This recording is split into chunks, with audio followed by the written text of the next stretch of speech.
Welcome, everyone, to What the Force. I'm Marie-Claire Gould, your host, and with me for this, I guess, our annual-ish episode on Reylo is Hammy. Welcome back, Hammy. Hi, guys. Hi, everyone. Reylos, how we doing? Reylos assemble. Reylos assemble. Yes, exactly. But how are we doing? How are we feeling? It feels like kind of the same old BS, a different year. I don't know about you. I'd say that. Do you mean in life, MC, or in fandom? Because I mean both. Like, yes. It just feels like we have to deal with more BS just on a different platform for those of us on Blue Sky. Like literally, like this last week that we've recorded this, there was this whole churn up around like enemies to lovers and like judgment about that. Like I feel like I live in a infinite time loop associated with what I'm allowed to enjoy from a fictional perspective. Yes, it feels like we're going through the same discourse over and over again. I definitely feel that as well. And like sometimes people come at Reylos and then they don't realize that Blue Sky is basically the Reylo social media, and yes, we'll get to that. Yes, we will. Spoilers. Spoiler alert. But how are you doing, Hammy? How are you feeling as our local What the Force Reylo expert? Reylo expert and correspondent reporting for duty. Yeah.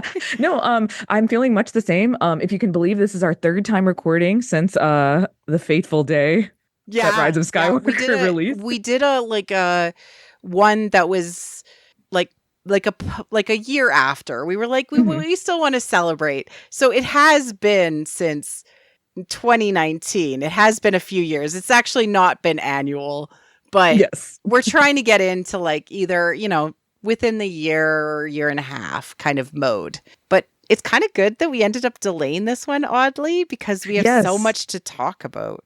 Yeah, it seems like every time MC and I wanted to schedule something, it would be like, well, this bit of news happened. So it's meant to be that we have all this great stuff to talk about. I'm feeling about the same as I probably was last time. I am still hopeful. I'm lighting my Reylo candle every night before bed. That is a joke for anyone who's not a Reylo and listening. Manifesting us to have some sort of emotional resolution, because correct. Like me, from somebody who like talks a lot about like the meta of stories and the psychology of stories and how stories impact us, there are some people who are still so wounded by what has happened. All of us in some way are still wounded. We have tried to heal, myself included. We've come to terms that the Rise of Skywalker is canon. Maybe maybe not for everyone, but not everybody, but I can take the good from the Rise of Skywalker.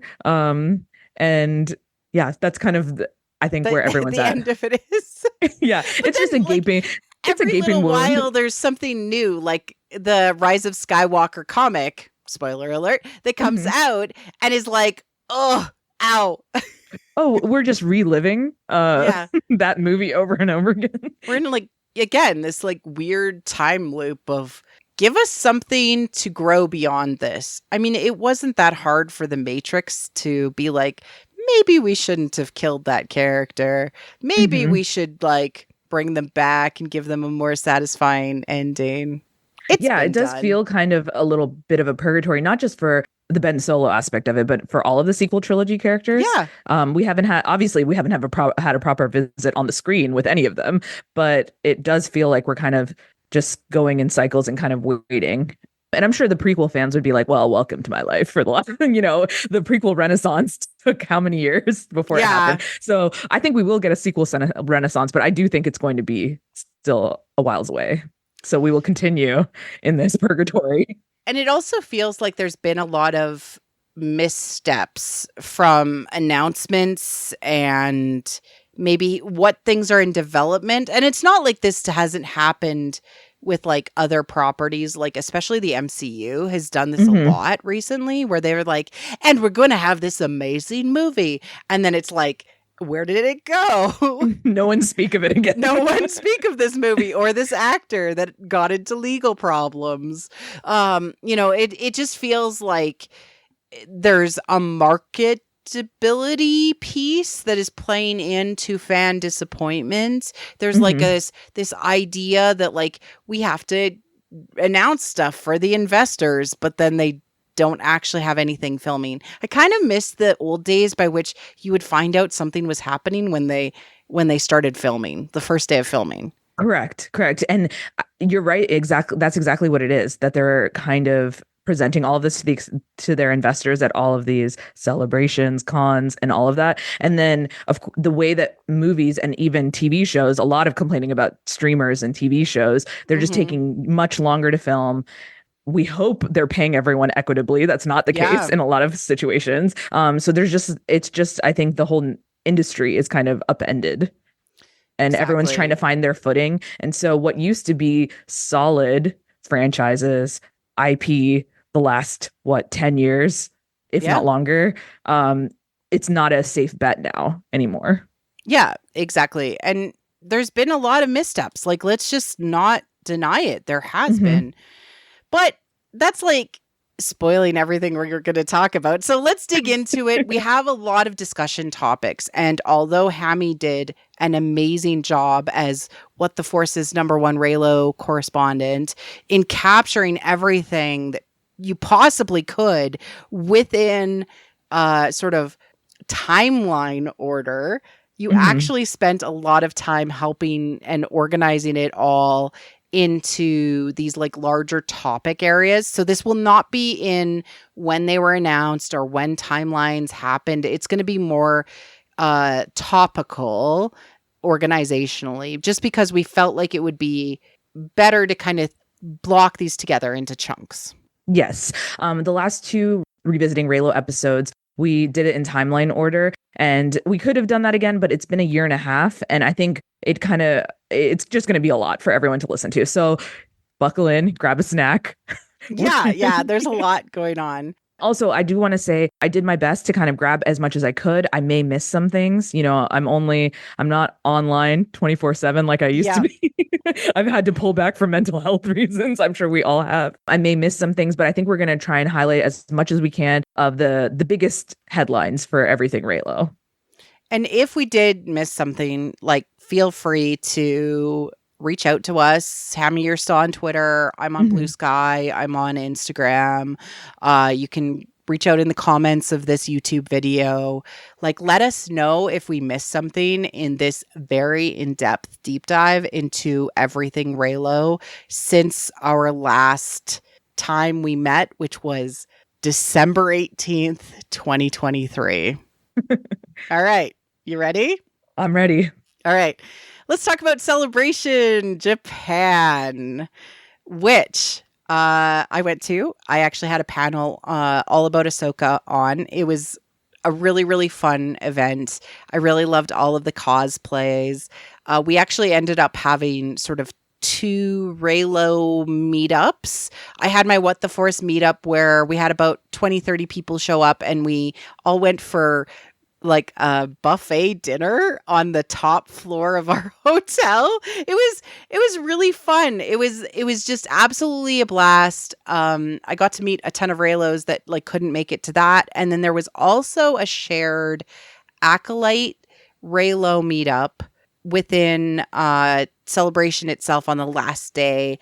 And that was really a joy too. People shared stickers, and there was Japanese cosplayers that didn't speak English but were really, really beautiful and amazing people, and they gave me the most wonderful stickers. I have this one that was designed by a Kylo cosplayer where it's like a little baby Ben Solo holding Vader's mask, and Force Ghost Anakin is standing behind him. I'm going to take it off my little bulletin board because it's on there, and show it to Hammy in the I love that art. I've seen that art online before. It's so cute. This is his art.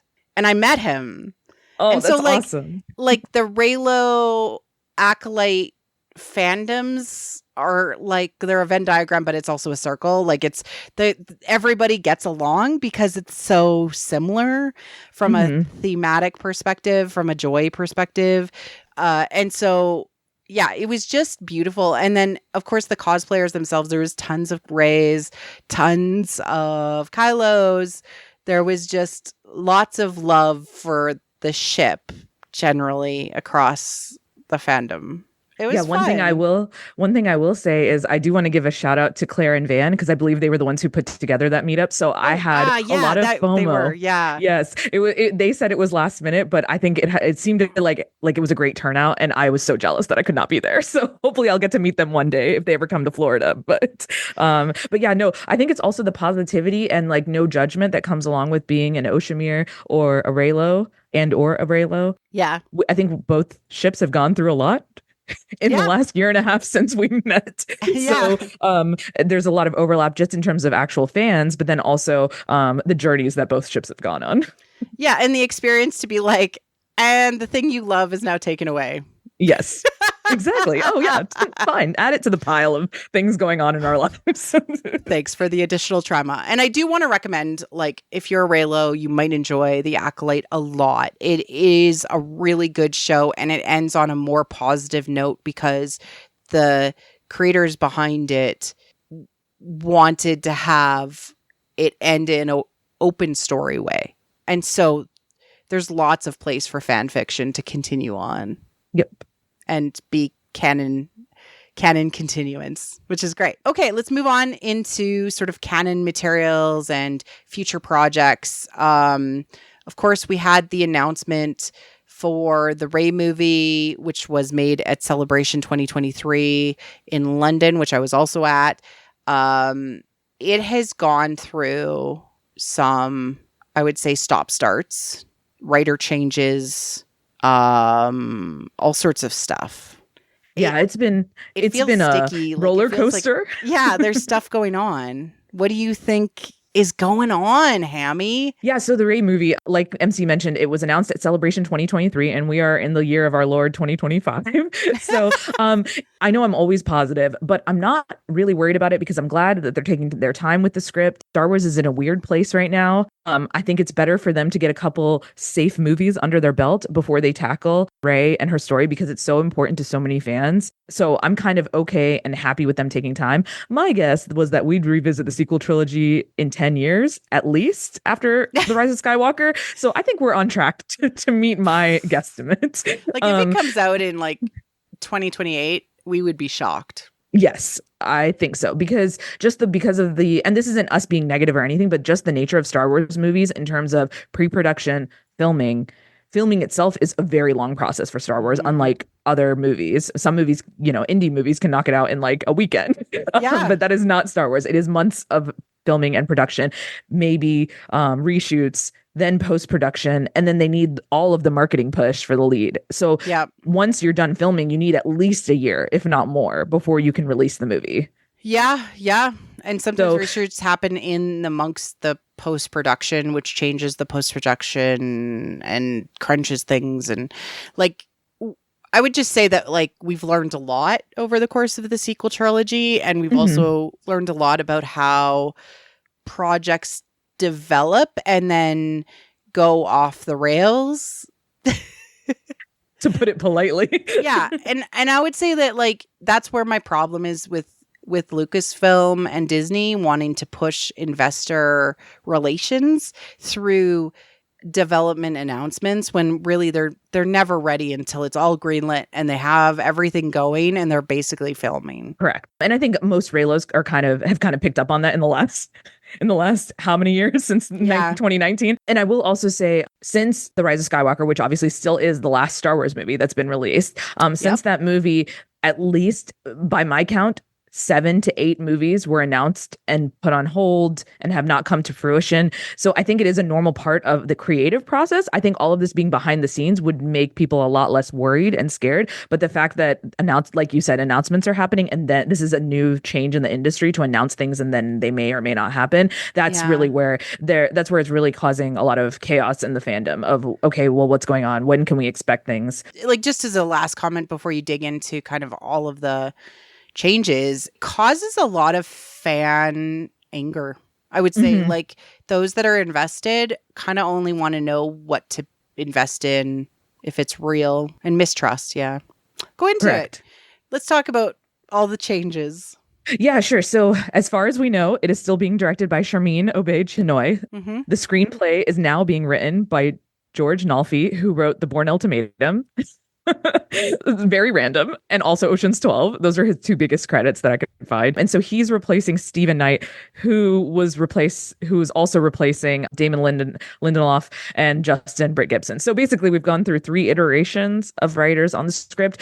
And in defense of that, again, I know I'm Miss Positivity, like half positive, half glass full kind of person. I think because this is taking so long, the writing process and all of that, I think all of these writers are coming up on other projects. So they have commitments that they've made that they also need to fulfill. And so once they realize they aren't able to help see the Rey movie to the finish line, they're forced to kind of give it up. I believe that's my theory. That's a lot of Reddit theories. So that is the defense. The problem is when you have a good screenwriter, I mean, I've never written anything like that, but if you have a screenwriter who has a vision, I would hope it would get turned around faster. But it does seem to be a problem with getting approval maybe from the other creatives at Lucasfilm. I'm not sure where the holdup is for not just the Rey movie, but for a lot of these movies. And spoilers again, we're going to talk about the movies that will be coming out pretty soon. Yeah. And it's understandable why those movies are much easier to greenlight. I think the Rey movie has a lot of pressure on it because it's pretty much holding up the sequel trilogy. So that entire group of fans who do love it, while also combating the negativity that the sequel trilogy have. There's just a lot riding on the Rey movie. There is a lot, like basically to kind of rescue the timeline in a way, like that period of time, which is a weird thing. Like, yeah, women have to like do everything to like save it has to be perfect anyways. Correct. And that isn't us putting pressure on it. It's just the nature of Star Wars. Like we keep comparing it to the MCU, to Marvel, but they have a source material. As we've talked about before, Star Wars does not have a source material. So Rey is just on the edge of the cliff and we don't know where she goes from there. And they don't either. They have to come up with what's next. Yeah. I think if they had a time machine, if they had ended in a hopeful space where you feel like all of the characters were resolved and in a good place, like they were in Return of the Jedi, I think we wouldn't need something else after this. We could go maybe parallel timelines, new characters. We could, if things, but you can't now. We can't go back to 2019 and fix this. So no. If wishing could make it so. Right. Let's move on to other canon materials. Of course, we had the Acolyte, which came out last year in June, and the very quick cancellation of the series. It is still so good, so I highly recommend it. Was it Leslie Headland that said Oshimir was inspired by Reylo? Yes. Yeah. In the interview from, of course, Maggie, fellow Reylo, who is a writer for Collider, Manny also mentioned Reylo inspiration in an entertainment weekly article. So Manny Jacinto, of course, who plays Chimera in the show. There was a Rolling Stones article with Jano and Katie Goldbeck, who talk about the Acolyte, and of course, those are two very famous Reylo writers. And their article was about fan fiction, and how the Acolyte is going to inspire future fan fiction, like we discussed. Absolutely, and and in so many ways, like Blue Sky is more of an Acolyte like hotbed because there's still like lots of fandom stuff happening there, which is great. And I think the main reason I wanted to bring up all of this, why Leslie and Manny in their interviews, they're saying that Reylo was the inspiration for Oshimir, and it's not taking away anything from Oshimir. It's just more of like, oh, we didn't know people at Lucasfilm liked Reylo like that. Yeah. I mean, of course they do. Of course, some people do, and maybe a lot of people do because it's canon, and that's what it is. But the fact that the relationship between Rey and Kylo, that the light, the darkness, what's been seen in so much of Star Wars, and it is explicitly romantic with Reylo, they are taking inspiration for that for Oshimir, and I think that's very hopeful. Yeah. Let's get more of that. And it speaks to how successful Reylo is, and that people at Lucasfilm see that it's successful outside of any kind of movie content. We haven't gotten anything new for years, and it's still being very successful in fandom and in pop culture. So I think that speaks to why they wanted to go that similar route of will they, won't they with Oshimir. One of the things I do want to say is that there's this theme of dualism or the power of two, which is very inspired by, of course, like, in my opinion, the dyad, like trying to say, like, what else could this look like? And it comes from two different perspectives. It comes from sort of like, I don't want to spoil anything, but there's a familial relationship, and then there's a more romantic relationship, and then it's also like a mentor-mentee relationship. And like these relationships come together to basically say, like, you're stronger when you have a partner. And that is the thematic importance of the show. Absolutely. And it's referenced all over the place. The visual guide, in the show, like the idea of dyadisms are everywhere. And Amanda has actually mentioned that in an interview. So it's in the ether, I would say. The importance of what Reylo represents, what that dyad represents. Yeah, in the Acolyte visual guide, I think everyone was very excited to see that Amanda mentioned the dyad, and not just the dyad vergences. That is one of the big theories about Ben Solo coming back. Yep. Seagal and Octo are both vergences, and they're related to the World Between Worlds theorem.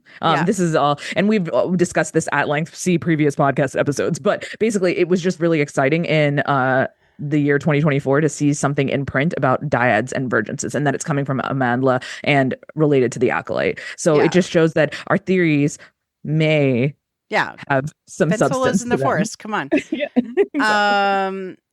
All right, let's dig into the comics. There's more comics. Do you want to run through those? Yeah, I'm just going to run through these really quickly for anyone. I assume a lot of people listening are in different levels of keeping up with Star Wars canon materials. So I tried to compile as best as I could, and whether or not you should check them out. I think for most of these, it's worth checking out, at least digitally, even if you don't want to go out and purchase them. So the first one was from last year. Charles Soule, friend of the pod.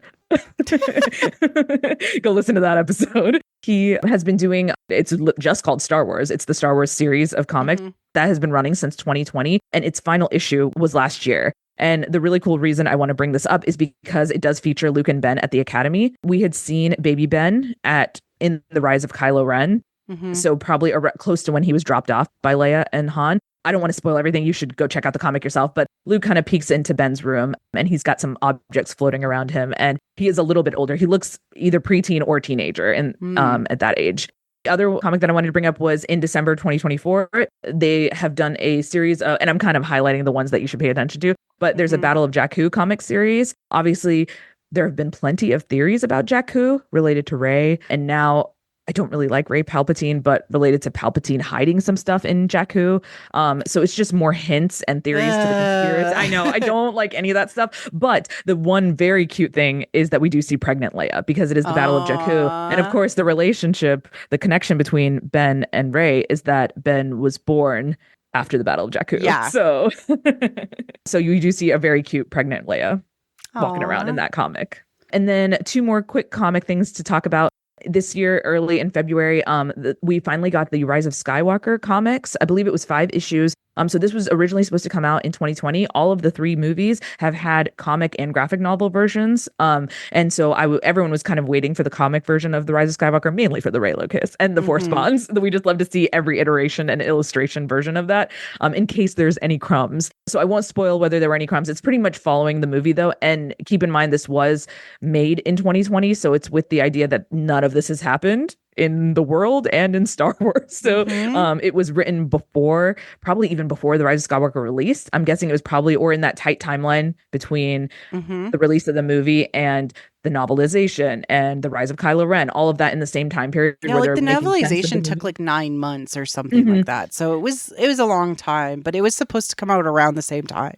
Correct. And so it was them kind of probably wrestling with the movie, the final version of the movie. And so it's going to follow that pretty clearly. So if you do feel some kind of negativity when you're reading it, I'd say just remember when it was written. But there is the kiss. So spoilers. Is it good? Yeah. Oh, yeah, it's cute. Oh, yeah. Like I said, the printing was delayed because of the pandemic. So we did get that this year. It started in February, and I think it was 1 issue every month. So that came out. And then finally, the last comic I wanted to talk about is, and it's been a hot topic on Blue Sky and Twitter, it is Charles Soule's next project, Legacy of Vader. Oh yeah, like we now need to add some like headcanon to Ben Solo because I have read a bit of it and I've been catching up like with the like screenshots of the recent ones, but I'm a little behind by like 2 issues, I think. He has a big ass walk-in closet with all sorts of outfits. That is the least that is MC's favorite part of the comic. Well, he has hair care products and he has a walk-in closet and he takes after his grandmother. Let's just call it what it is. He's got an outfit for every occasion. Yes, he does. And we get to see it and it's kind of cool because after seeing so many versions in the fandom of Ben Solo and Kylo and what he could wear and what his hair would look like, long hair, short hair, and all of the outfits, it's kind of fun to see that actually happen in canon.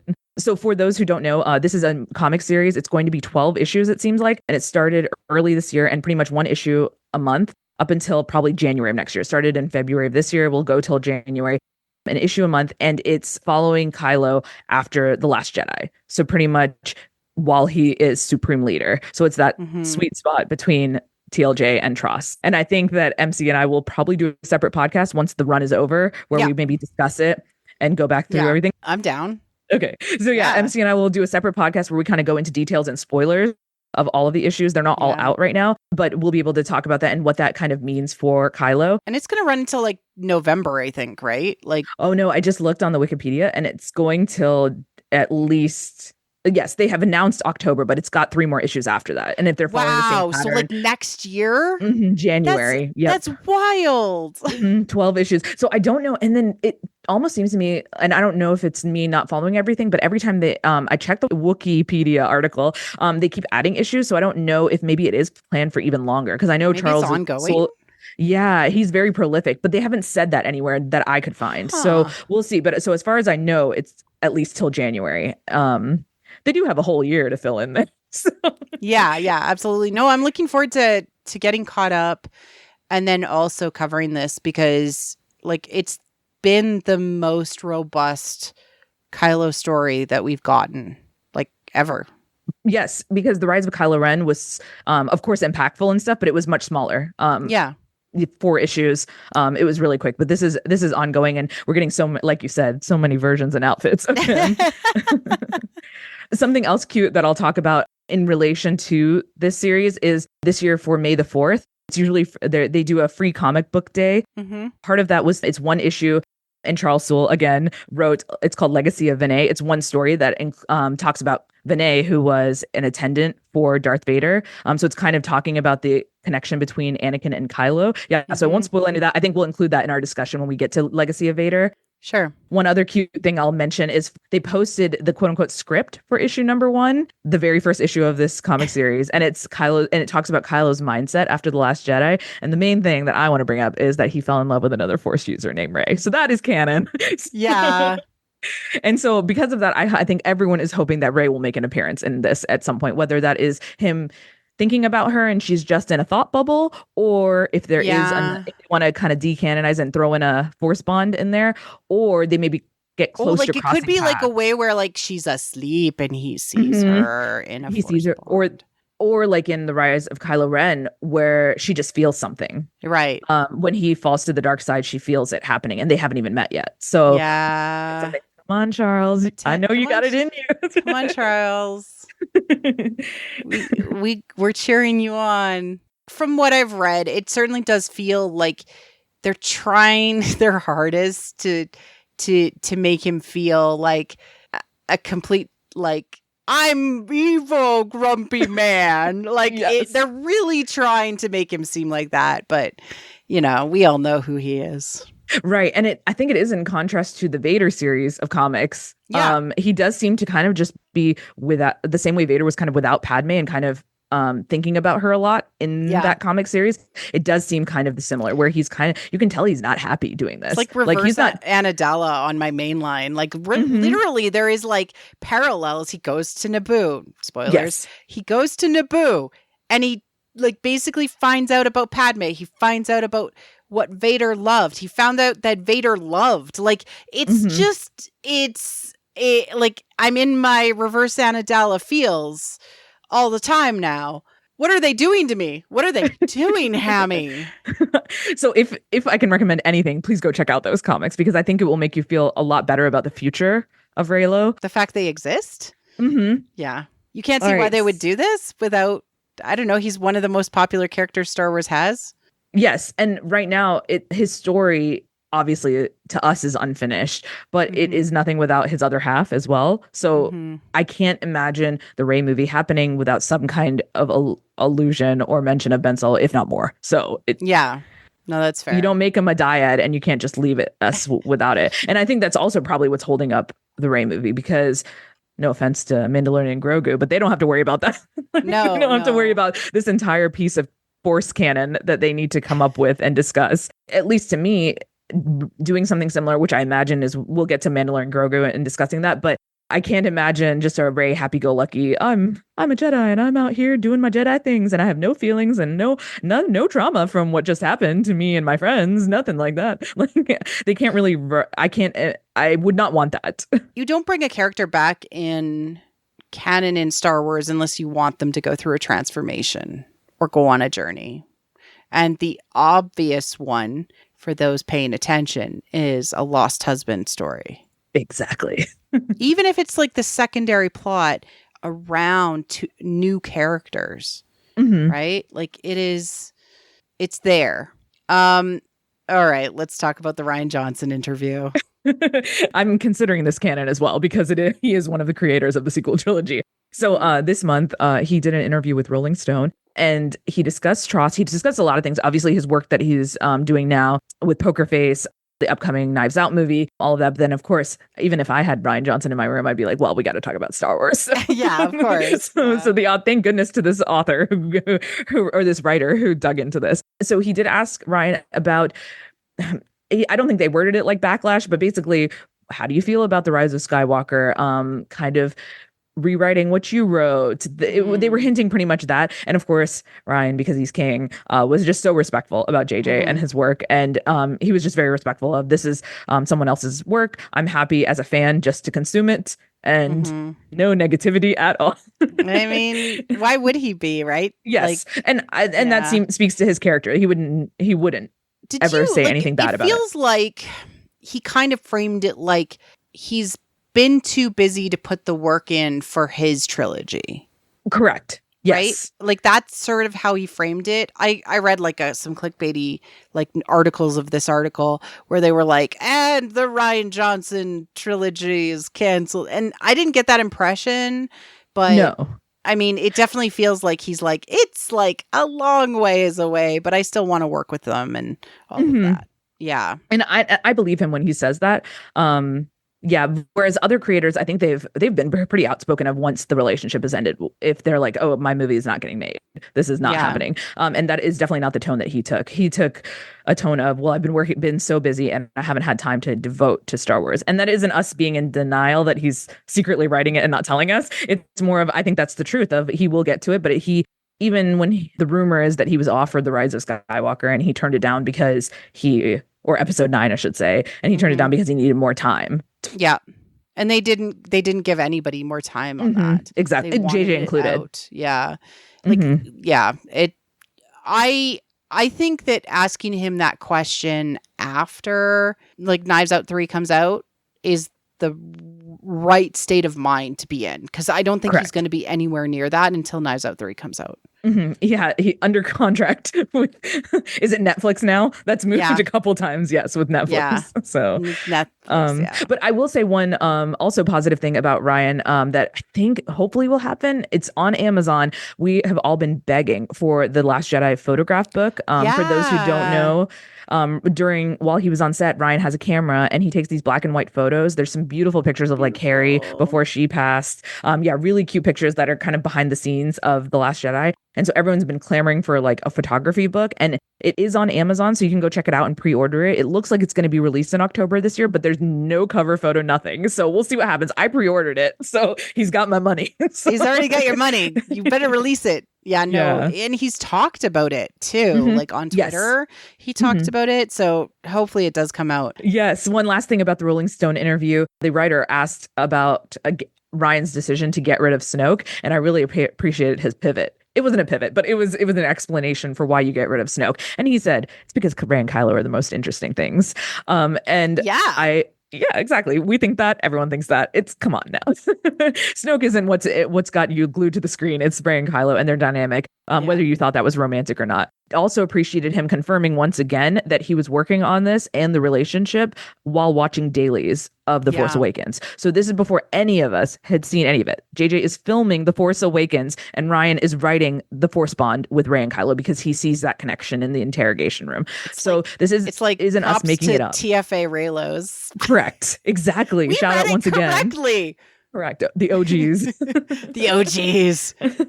In the trenches, looking up the fan fiction 3 days after the movie comes out. Exactly. All right, let's move on to canon merchandise. And there's been a lot? ? What? Like, okay, when we met up last summer. Oh yeah, we haven't even talked about that. We actually went for brunch. It was really lovely. We had like a Reylo brunch, and you got to meet my family. It was so much fun. I loved it. I got to meet so many Reylos when I went down to Florida to Disney World. But you had actually just given me the Oreos. Yes, that was one of my gifts. I think I gave you. Did I give you the Rey book too that you probably already have? Yeah. Yeah, the cartoon. No, I didn't have that one, but it was okay. It was great. Yeah. Yes. But you gave me some prezzies. I was so happy. But yes, these Oreos came out right at that summer, and you had like light side and dark side Oreos. So everybody was like buying the light side and the dark side ones, finding Kylo and Rey and like smushing putting them together. and they were on the cover of the Oreos as well. Yes, so of course it had all the other characters, but they are clearly prominent on both the packs of Oreos. Yeah. And I know this is so me drinking the Kool-Aid, but I kind of another example is this month. It seemed to be a summer thing, summer Oreos, and now this year, the summer, Coke. it's like is the Cokes. Yes. So the Cokes, it's the regular Cokes and the Coke Zeros. Pretty much all of them have Star Wars. I think they're still out. I saw them. I could not find Kylo and I could not find Rey. So and they are all kind of shuffled when I go to every store. So I'm thinking people are picking them up. Yeah. Because there's plenty of the other characters. I won't say who because we don't want to be negative about the other characters who aren't getting picked up. But there's a lot of people in pilot helmets not getting picked up. So anyways, but to be my positive self with the Oreos and the Cokes, I think it's kind of cute because the Coke, Kylo is on the regular Coke and Rey is on the Coke Zero. And so you kind of have to buy both things to put them together, to be able to put them together. And I know that's just us getting our money. But with the Oreos and this, it's like the dyads separated and we get to put them back together. Yeah. I know I'm satisfying. So cheesy. I know I'm very cheesy. The Oreos kiss. Yes, exactly. I think also since the last time we talked, they had released the Valentine Funkos, and it was a Funko Rey and a Funko. You had to buy both and put them together. And I know that again, that's just them getting more and more money. But it's also very cute when I see pictures online of all the Reylos buying both and putting them together, so where they belong.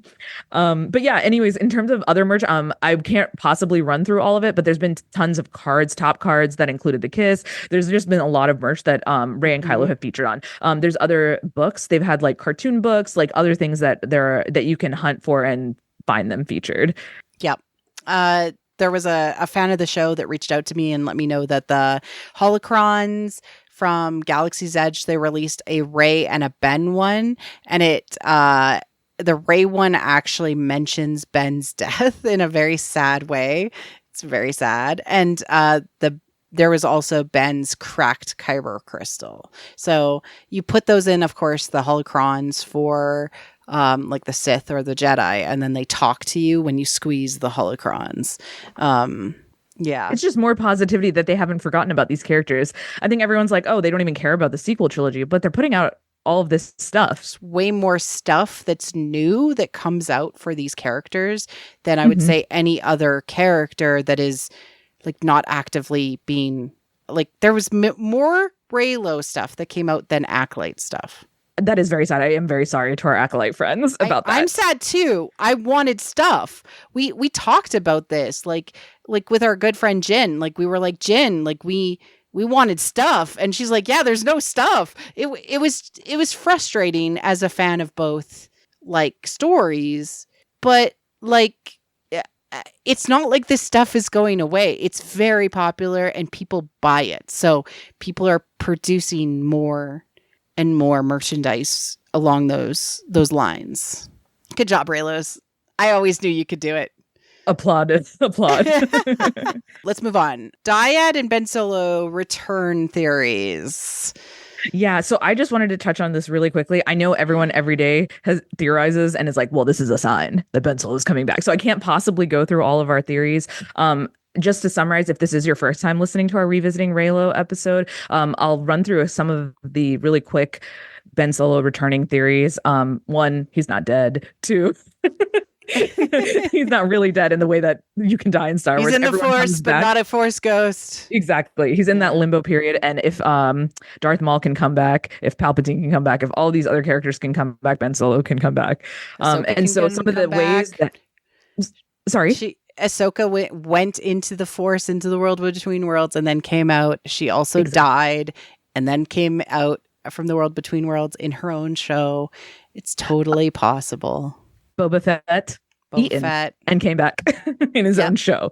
So it's definitely possible. That's the first through the dyad. All things are possible as the meme goes. And so the dyad is like obviously the biggest theory that anything you can come up with anything. Any creative person can come up with some way that they can come back as long as you say it's the dyad, and that's how the dyad works. Another big theory that could go hand in hand with that would be the world between worlds. It's not just a place in Rebels in Lothal. We've talked about it earlier in the podcast. It's related to vergences, and those are located in many places throughout the galaxy. And as MC has also covered, the in-between world, the world between worlds. What would you call it again? What's that episode that you call it? This is just elsewhere. Advertisement for your show. Because like the tree in Dagobah is an example of a place where you go into the Force. There's episodes of Clone Wars where they go and speak with Force entities, and they're like in the Force. Mortis is a place that is in the Force. So I don't like using the world between worlds, even though because that's a very specific thing that applies to Rebels and the Rebels characters like Ahsoka that are tied to that. I like using elsewhere because it's like, it's somewhere that is not here, this plane, this mortal plane. It's in the Force, but you can be corporeal in it. And that's my preference from a mythological motif perspective, because that's a thing that happens. You go to the other world. It's elsewhere than here. And in canon, there is a theory name for that, and it's called the Chain Worlds Theorem. And it's basically saying it's a theory that's positing the existence of this mystical plane where time and space don't matter. And that has been in canon talked about as the dyad, that they are outside time and space. Yes, because then they were able to do their Force connection, which was outside time and space, basically. Correct. So exactly. So this is a quick refresher. Yeah, like so like it's all there. Somebody just needs to pick up the puzzle pieces and put it together. One quick example I'll give, since you were talking about specific places in canon, I think we know for sure because of the Rise of Skywalker guidebook, where they kind of go through the other places that are part of the Chains World Theorem. Exegol, like I said, is one. But for Acta, when Rey goes into the cave, I would argue that's probably also her. Yeah. Maybe going into the Force. And it is confirmed that that's also a vergence in the Force. Yeah, exactly. That's like their places. And like in the prequels in the second trilogy, like they're like, you mean a vergence in the Force around a person? So like Anakin was a vergence in the Force. And so if the dyad together are a vergence in the Force, it means something significant. You can put it all together. It's just somebody has to be brave enough to tell the story. Exactly. And to get Adam Driver to sign on again. Just pay him lots of money. Yes. And they'll make lots of money. It's not that hard math. So one last thing I wanted to kind of bring up was someone on Twitter brought up something called the Dyarchy, Dyarchy, in case you want to look it up, but it's from Legends. And it's basically about how Sith alchemy couldn't separate two beings that were tied together with the Force. That's interesting because that is like a major... Okay, there's a thing that happens in the Acolyte that talks about something related to that. So I mean, it's all like they're telling these stories. They're telling these stories because they have something to say. Interesting. And the quote that's included with that is separated in body, but conjoined through the force. Yes. Oh, man. So that's my quick synopsis of all the Ben Solo theories that are out there. Feel free to go on Twitter or Blue Sky to see other theories that everyone has. But I just wanted to kind of touch on that there is still hope out there, that people are still theorizing every day about what all of this canon material means and how to tie it back into future content. Oh, man. So much. Let's talk about Reylo fandom, because that is like the other part of the dyad of Reylo, which is how do we keep this engine going after how many years now? 10 years of being Reylos this December? What? Yes. 10 years of being Reylos? That's a lot of my life. Okay, so let's talk about Blue Sky. Some of you who are on Blue Sky may have noticed that there is a blue butterfly symbol that is associated with it. And this is the most hilarious thing that has ever happened to me personally as a joiner of a new site, noticing, hey, there's all my Reylo friends. They're putting blue butterflies into their titles and into their profiles. And at some point, Blue Sky, which was just like a blue sky symbol before this point, decided to adopt the blue butterfly.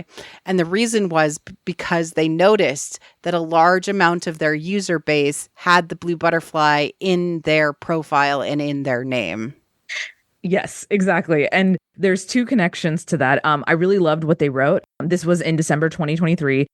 I believe it was the creator of Blue Sky wrote that what the butterfly symbolizes, that it symbolizes freedom.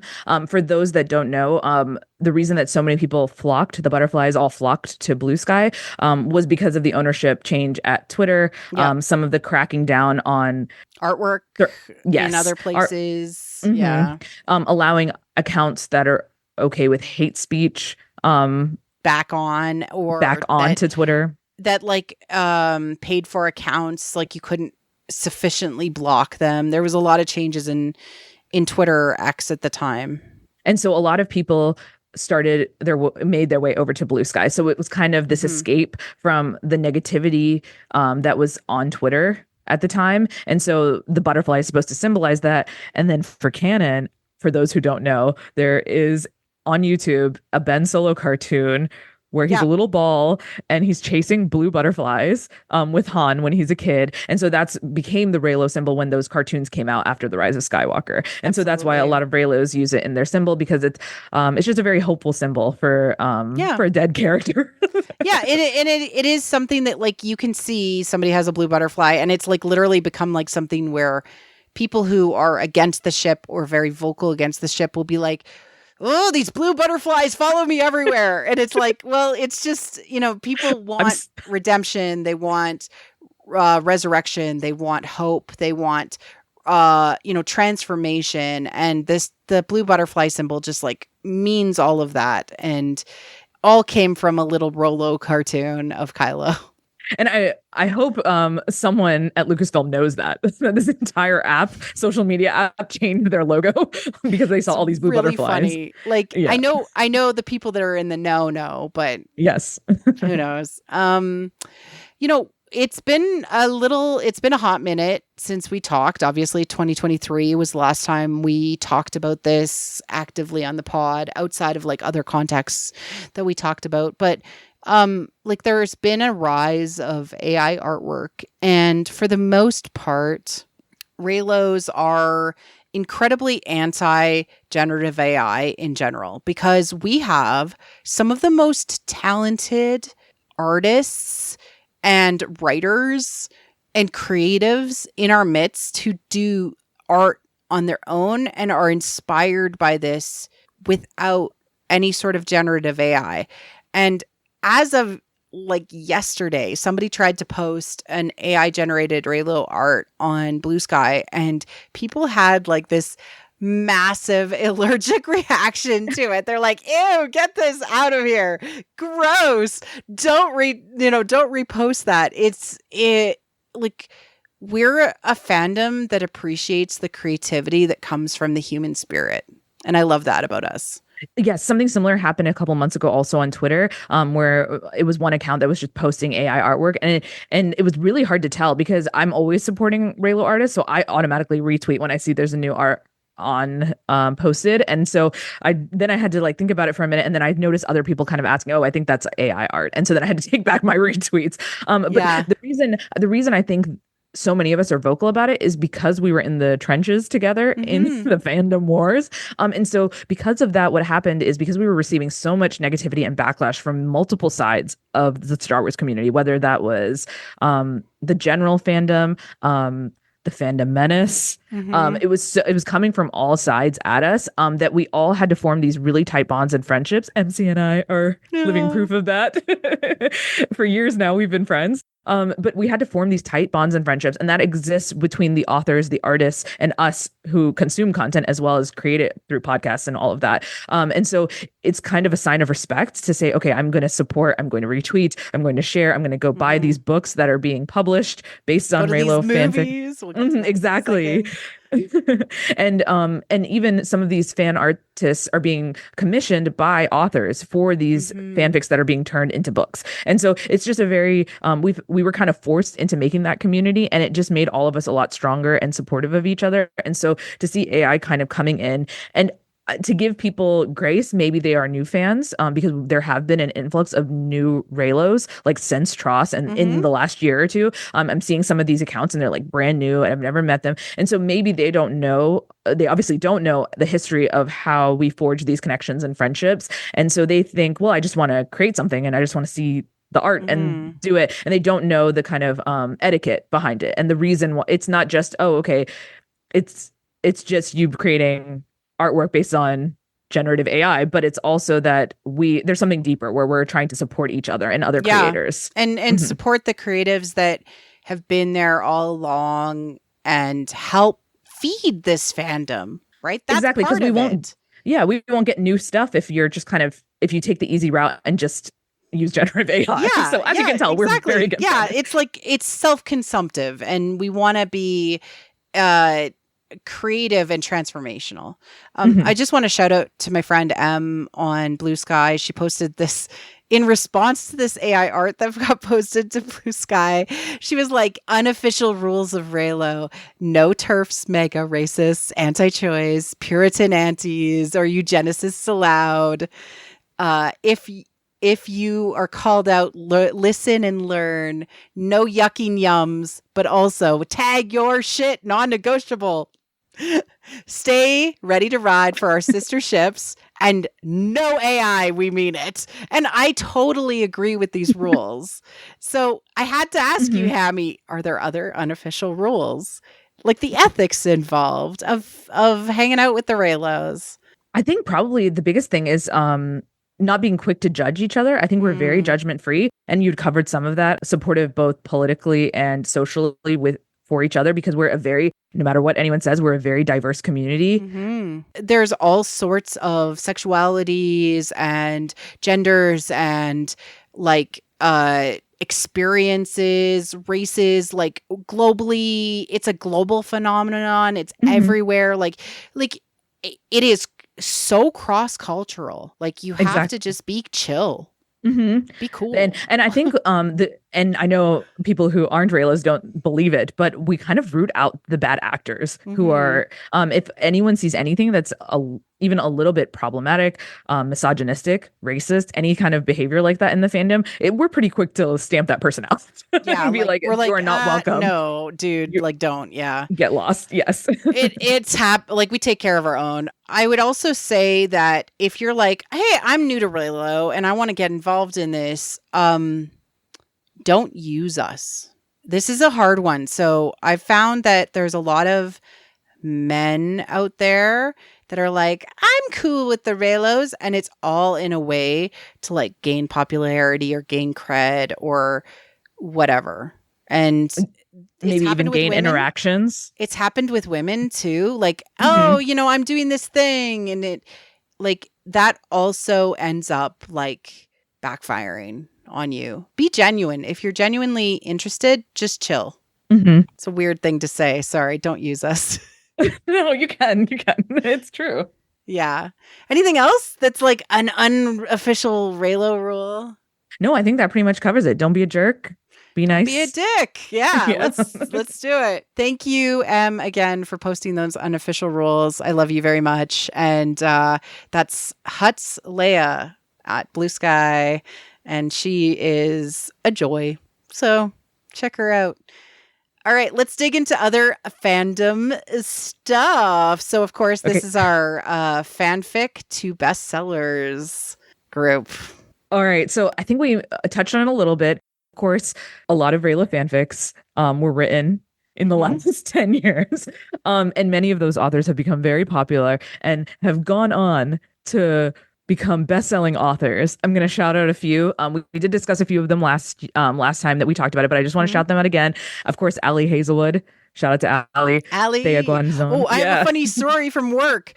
I'm just working, and I half-heartedly mentioned that I had read an Ali Hazelwood book. This coworker came back and told me that she burned through all of Ali's collection of published works in a week. Oh my gosh. I'm like, when did you sleep?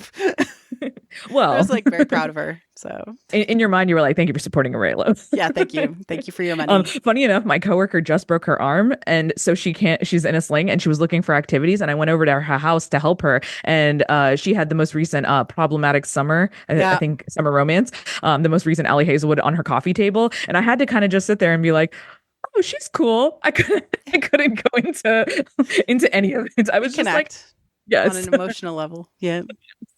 Oh, that's a cool author that you've got there on your coffee table. I can't even explain the depths. And then also just another shout out to Thea Guanzon. She has obviously become a bestseller in her own right. 2 books down, 1 more to go with the Hurricane Wars. And I also wanted to say for both of them, they also were featured on From a Certain Point of View, Return of the Jedi. So this is an official Star Wars book. And they each had a story in that collection of stories. And so I think that's a very good sign. That's good. It was good recognition. And at that time, I don't think Thea was published. So, and no, she wrote it before the book came out, I think. Hurricane War came out. Yeah. So very cool, very cool. And then also Julie Soto, Katie Goldbeck, Jenna Levine. There's a lot. So if you Slimo has a great she I think created a list on Goodreads. So if you just Google Goodreads and Reylo books, she has a whole list of Reylo authors that have published. Absolutely. That are now published authors. So through pure happenstance, us accidentally delaying this recording, we were able to find out that the Love Hypothesis has started filming, was fully cast, and with Reylos and the most hilarious cross meta parasocial situation that I've ever read in my life. And it's also filming in Canada, I might add. Very proud of my Canadian content, tax credits going towards this one. Yeah, so for those who don't know, The Love Hypothesis is Ali Hazelwood's first book that was originally a Reylo fanfic. And it was also a Reylo artist on the cover. Yep. And it became her first bestseller pretty much right out of the gate. And so she got a movie deal. And it was, it's pretty much, everyone kind of makes a joke that you can just tell it's Adam Driver and Daisy Ridley on the cover. Like there's no pretending. And some of the other fanfic to book adaptations, you can kind of do a little wiggle room. But in that one, it's clearly the two of them on the cover. Clearly the two of them. Pretty much when this news dropped on Twitter and Blue Sky, it was pretty much the most insane set of events. Like no one could have predicted this. I'll talk about the casting for the female character first. It's Lily Reinhardt. She is a Reylo. She's also a producer for the project, and we know she's a Reylo because she's liked fan art before in the past. She's very Reylo, who is the main character. A scientist. Yeah. Yes. Yeah. She's working on her PhD, I believe. She's a PhD. Correct, which is which is what Allie also did. And so that's why it kind of speaks to real life becoming it's very fiction. much like Allie, like taking Reylo and working it through her own vision of the world in this way. And I love that so much, this transformational work. And before we get into the super hilarious part of this, I love that this has a really solid chance of coming out before the next Star Wars movie. Look, listen, we're not spiteful here. But whoa, no. But if we were. No, we're not spiteful. It's just really hilarious that it's been 6 years. And in that time, a Reylo fanfic. Like, if this comes out at Valentine's Day, Reylo stays winning. Yes, we did get a movie made. We got a movie made, everybody. Before Star Wars can finish a movie. So yes, that is. I mean, I still want more movies. Obviously, correct. I am a big Star Wars I think fan. we're all hoping. I think Thea. We'll get into it when we get to the. We're burying the lead, but Thea, she was so nice. She jumped on to I forget what they're called, but they're you can do like live calls on Twitter. Yeah. And so she jumped on the call with me and Leanna, and it was just us gushing about the news that we're about to talk about. Also mentioned on Blue Sky that day, when the casting announcement for Love Hypothesis was made, that she has had offers. Spoilers, she has had offers for the Hurricane Wars as well. But she does want an entire Southeast Asian cast. If not fully Filipino cast. So that's very exciting. So good. I think, so that's really exciting.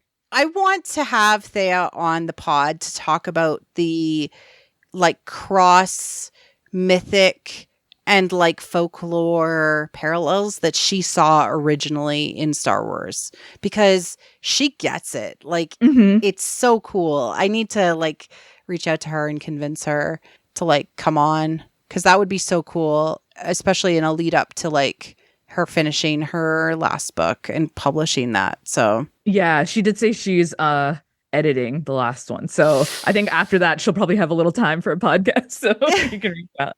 All right. I think we've beat around the bush enough. Okay, let's talk about it. So I messaged you. I was like, can you believe this, Hammy? Tom Bateman has been cast as Adam in the story, which is the Kylo Ren Ben Solo character in the Love Hypothesis, or the equivalent of for writing fan fiction. Allie named him Adam because she's got a sense of humor. Tom Bateman is married to Daisy Ridley. I cannot express how insane. I think I was laughing for 24 hours straight. Like, I could not stop laughing. It felt like they were all in on a joke, that it was Allie, Daisy in a room just having a laugh. That's what I'm imagining in my head. I did ask Thea, and maybe we'll find out later. We'll get some behind the scenes information once the movie comes out about how this all went down. I need the interviews. I need the step-by-step. I need everything. I need to know how this happened. Because I can't imagine, like, in my mind, this is, again, me writing fan fiction.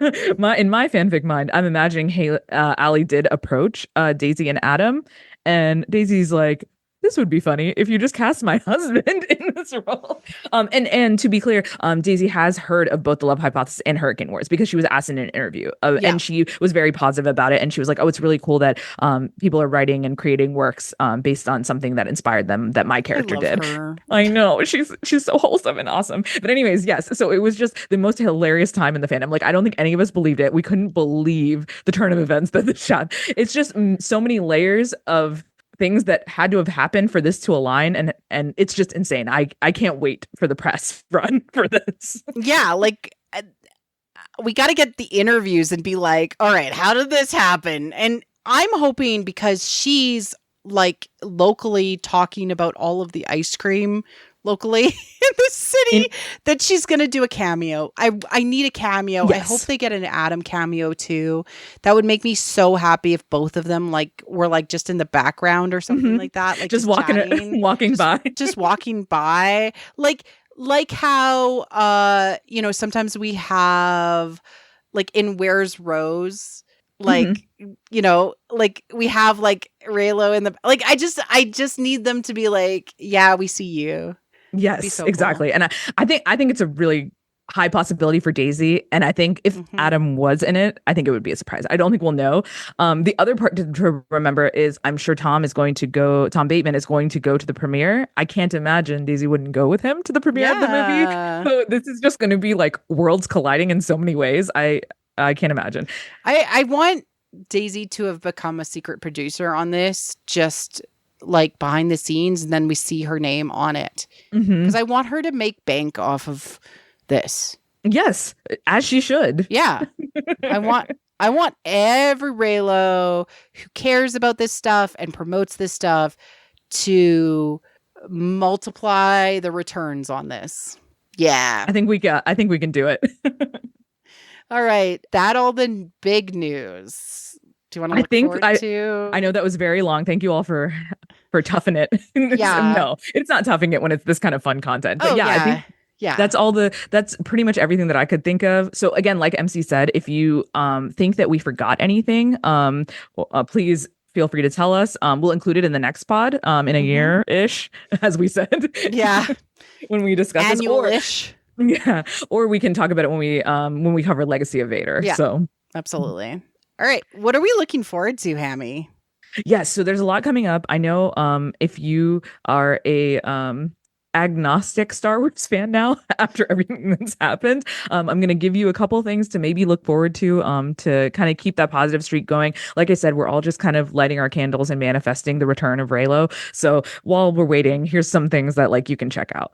So the first thing is coming up next month in September. Han Solo Hunt for the Falcon is a comic that's releasing. And we've already, again, we're saying spoilers so many times, but I'm assuming most Reylos don't, for some reason, we really don't care about spoilers.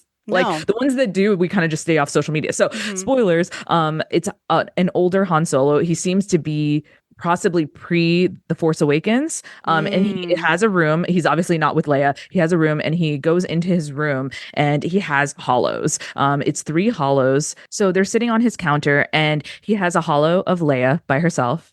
He has a hollow of himself, Leia, holding a baby, Ben Solo. Oh. And then finally, the last hollow that he has is him and an older Ben Solo. Aww. He looks to be a little bit older than when he was dropped off at the Jedi Academy. And in the script, or I believe in the novelization for The Force Awakens, when Han goes out onto the catwalk to confront Kylo, he thinks that he hasn't seen his son since he's become a man. And I think this doesn't really change canon in terms of him being a little bit older in this image in the comic. I don't think it really changes anything. He's probably maybe a teenager at best in this. Well, because like Kylo's like late 20s. Correct. He's fully an adult. Yeah, The Force Awakens like 29 or 28, they say. So exactly. So this could still be a teen Kylo. Like maybe they did go visit him. I guess we have that to look forward to if that happens. Oh my God. I know.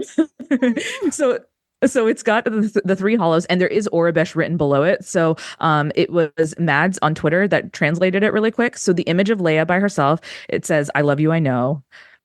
For the birth photo with Ben, where it's Han, Leia, and then baby Ben as they're holding him, "The Best Day." Oh. For the Taylor Swift fans out there, go listen to "The Best Day" by Taylor Swift, which is about her mom. And then finally, the picture of Han and an older Ben, it says, "With my son Ben." Oh. They have to bring him home. Jesus. So that's coming out in 2025. And I can't imagine they're doing all this for nothing. I have to hope that they're just kind of burning the candle as well until Adam signs that contract. Right.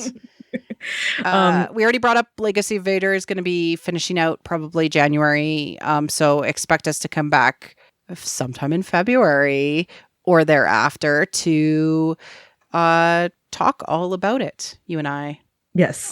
You can invite yourself back onto my podcast anytime, Hammy. Thanks. The door is always open. Thank you. I appreciate you and I will be covering Vision Season 3 and, of course, the 9th Jedi movie. That will be coming out, I think, in 2026. So we have lots of Vision stuff to come out. Yes, and that's really exciting. I think both of us really love that part of Star Wars, for the diversity, for the creativity, for the freedom of the storytelling that they're able to do Yeah. with that material. So it's just, if you haven't watched it, I would highly, highly recommend watching the first two seasons. Like, you will feel so good. The parallels, not just to Rey and Kylo, but to all of Star Wars, it just makes you feel good about Star Wars. It just like gets it in a new way, and it adds new beautiful lenses to the experience. And they're blowing out the world in a way that we always wanted Star Wars to have an opportunity to not be constrained by the Skywalker timeline. And exactly. That's why it's brilliant. Mm-hmm. And I'm so happy. The panel was really, really cool too at Celebration. I just wanted to say, like, it was really cool. It was all in Japanese and it was beautiful. All right. The Mandalorian and Grogu, of course, is going to be next May. It looks like it's coming together. I got to see some footage. I believe they're done filming. There was a trailer drop. I guess it's happening. It's going to be a movie. What? Again, not before The Love Hypothesis, though. Oh, yeah. No Star Wars movie exists before I see it. So I'll tell you when we go and see it.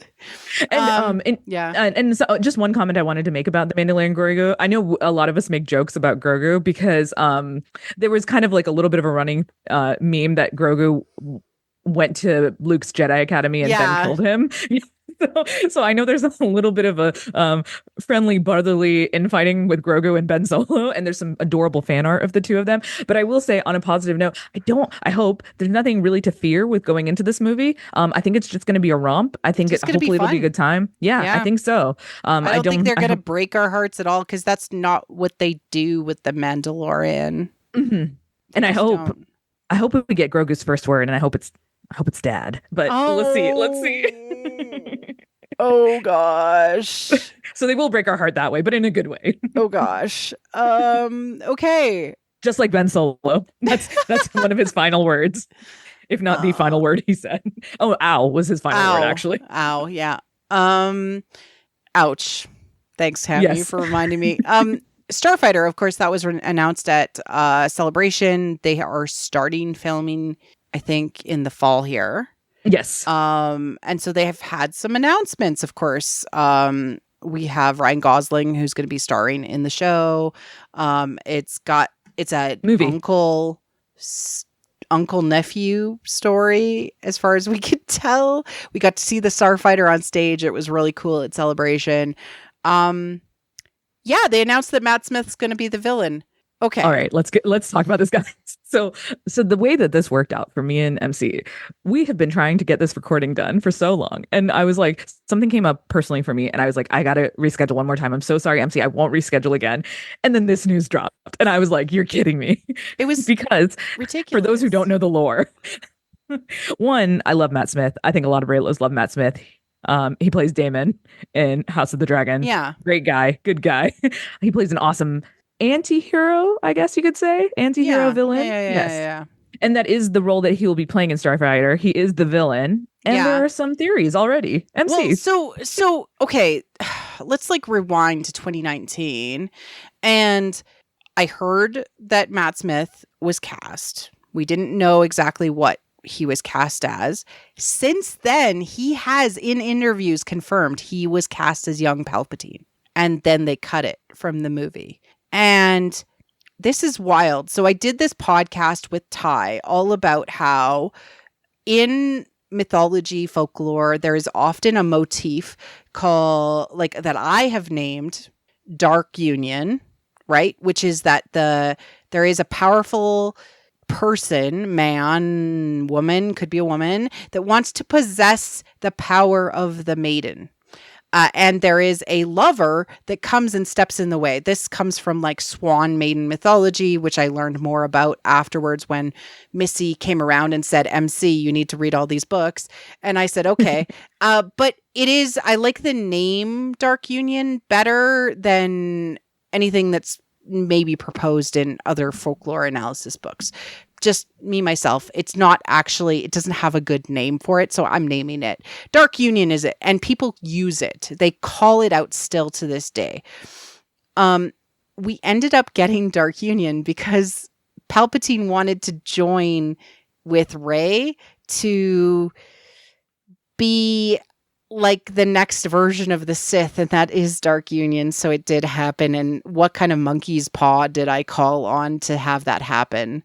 Right. And the way that this relates to Matt Smith is because he was supposed to play the young Palpatine. So in what MC is talking about, what her and Ty talked about, was almost a triad of sorts, where it was Rey, Kylo, and then Palpatine, a young Palpatine. Yeah. And in our minds, because we were hoping that Rey would not become a Palpatine, that Palpatine character was to tempt her. And it would be in the form of a young Palpatine. Yeah. And he would be tempting her. Allowing Matt Smith to be sexy. Yes, exactly. And of course, he can be sexy, but our heart is with Ben Solo. He's the one who gets the redemption. So it shows in that light, when you look at both of them, that clearly Ben Solo is deserving of, not that anyone deserves a redemption arc, we all deserve redemption, but that his redemption, it all just comes together and plays together well. And it's such a great episode. I think it's still worth listening to now that we've got Matt Smith. Is he going to play a young Palpatine then? Like a clone? Like, what are we doing? The doors are wide open because it's confirmed that he's playing a villain, but I can't imagine a villain competing with anyone other than Palpatine. Not that I want more Palpatine stories, but I don't even know. Like, I literally was like, what is happening? This was it was Tom Bateman and then now Matt Smith that just threw everyone for a loop. It is like, what is this world that we're living in where all of these things keep happening to Reylos, and the connections between all and the connections. I mean, like, I will be happy to see Matt Smith no matter what kind of role he's in, but this was like somebody listened to my podcast and was like, oh yeah, that guy's still there. That would be fun. Yeah, he's got a good career. Maybe we should get him to help revitalize Star Wars before we bring back Ben Solo. And then make that happen in like oh my God. Well, and so if you're keeping track, so we've got Mandalorian and Grogu in 2026, and then Starfighter will be in 2027. I can't imagine that the Rey movie would be too far behind that. But anyways, it's just nice to have these two, what seems like safer movies. 2028 is not so bad, Tammy. Well, mine was 2029. Maybe 2028. It'll be done in pre-production or post-production. Yes. When the movie is going to happen. All right, let's talk about Spaceballs 2.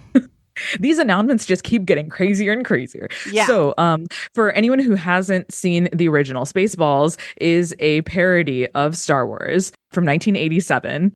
And it is amazing. You should just watch it. Even if you are no longer that into Star Wars, you should just watch this because it's really hilarious. Funny. It's so funny. It's romantic. It's hilarious. Yes. Yeah. There is romance. I'm glad MC mentioned that. Yeah, there's this great story where Mel Brooks went to George Lucas and said, "Hey, I want to make this character. I want to make Lone Star, and I want him to be kind of like Han Solo, and I want to parody this whole thing." And famously, George Lucas said, "Okay, but he can't be Han Solo. You have to make him like something else or dressed like something else." So he dressed him like Indiana Jones. It's so good. It's like, that is the same character. Like, and they're in space. And it's played by the same actor. But yes, of course, it was of course Lewis Pullman who, or Bill Pullman who played the original character. And now we're getting the children of those characters, including Lewis Pullman, who is recently in Thunderbolts, who played this beautiful, amazing character that there's so many Reylo vibes with another character in that story. That's another ship that was born, Boblina. Yeah. He is playing this character that is the son of Lone Star, because he is literally his son, and being paired up with Keke Palmer. Are they doing a Reylo parody, and are they going to do it correctly? So let's go full conspiracy, but not really, because Reylos are usually right. So here's the evidence that we have.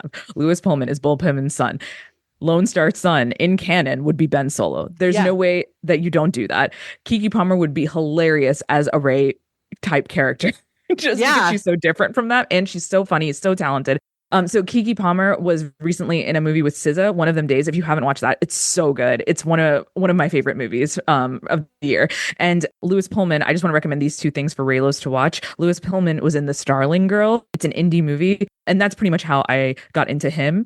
And so it's just a really cool turn of events that they are coming together for this parody. And then finally, to put the cherry on top of all of it, this is being produced and written by Josh Gad, who is a known Reylo. He is a known Reylo. He has talked about Reylo. He's talked about how great it was after The Rise of Skywalker. He's in articles talking about it. He has is friends with Daisy Ridley, good friends with Daisy Ridley. He's shouted her out multiple times in interviews. She's talked about him. And for those who remember, with Dame Judi Dench, there's like a skit that on the set of movie? It was The Orient Express. Yes, The Orient Express with Josh Gad and Daisy Ridley. That's how they became friends. He did a skit with her and Judi Dench where Judi Dench is like, "What's the deal with Reylo? What's the deal with Reylo?" Yeah, it was so good. So anyways, I think we're in good hands with Spaceballs too. I can't imagine they wouldn't want to and this is just independent of us being fans of obviously Reylo, but it's just fun to make fun of Adam Driver because he's so serious. He in the SNL's 50th anniversary, he's just fun to parody. So I can't imagine they wouldn't want to go that route about the son who's trying to be a villain but can't really quite nail it. Yeah. It just writes itself. It just writes itself, and also it's all out there. So and Josh Gad, known Reylo, telling this story, it could literally just be his fan fiction of how he thought the story should go. And we would gobble it up and make it funny. We would eat this up, right? I do know that many Reylos are treating the Love Hypothesis premiere whenever it is announced as a potential Reylo meetup idea. But I know that Celebration LA 2027, there's lots of plans for Reylo meetups as well, because it'll be the first time for a while that it's been back on the US soil. We know things are sticky in the US, but it would be a good opportunity for those who can travel there to meet up. Yes, exactly. I myself, Leanna and Katie, were planning some stuff. It will be, to hint at what we're planning, it is The Last Jedi's anniversary of release. So that's just hinting at some of the things that you can expect when you go to Celebration. And I will say, you don't have to have a ticket to Celebration. So if you just happen to be in LA during that time, we'll be posting on all of social media. You'll know because we created accounts on Blue Sky and Twitter about Reylo Celebration in 2077. So you can just follow those accounts and you'll be able to keep up with everything that we're doing. And you don't have to have a ticket to Celebration for some of the events that we're going to have planned. So we're really excited. I'm going to try to come, Hammy. Yes. Because I would love to actually do something in celebration of The Last Jedi, talking about all of the mythical motifs inside of The Last Jedi. I've now done 2 mythic, of course, panels at Celebration, and they've both been wildly successful. So I don't know. Maybe there's an appetite for it. There definitely is. And for The Last Jedi, you can't make a movie like that in 2025. I'll tell you what. Nope. So it was, I think we were really lucky to get it when we did. And absolutely. I don't think a lot of people would argue that there hasn't been another like it. So truly. Yeah.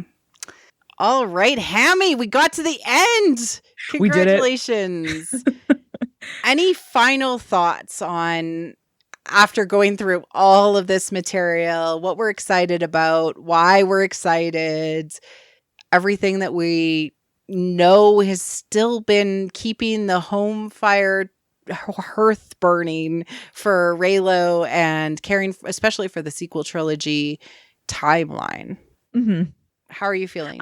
I'm just excited for the future. And I also just want to once again give a shout out to everyone in fandom, both on Blue Sky, on Twitter. If you're on Instagram, I don't really go over there, but for all of the social media that's kind of helping to keep it alive. Each of you individually is what makes the fandom great. So it's really why I stick around. And I'm sure it's why MC sticks around, because we want to keep up with everyone, and the friendships that we formed, it just means a lot. And so I know, at least for me, in hindsight, it's not as painful of a wound, even if it's still open. It truly has been the friends we've made along the way in so many ways. Exactly.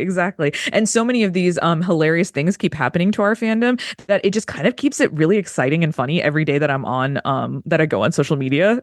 Yeah, there's been a lot going on. And with the Love Hypothesis, there was, even today, Slimo posted a bunch of pictures from somebody who went to the set, and they had like they had like took a bunch of pictures of just random stuff like that was happening, but then they've like left. They're finished filming where they were at the university.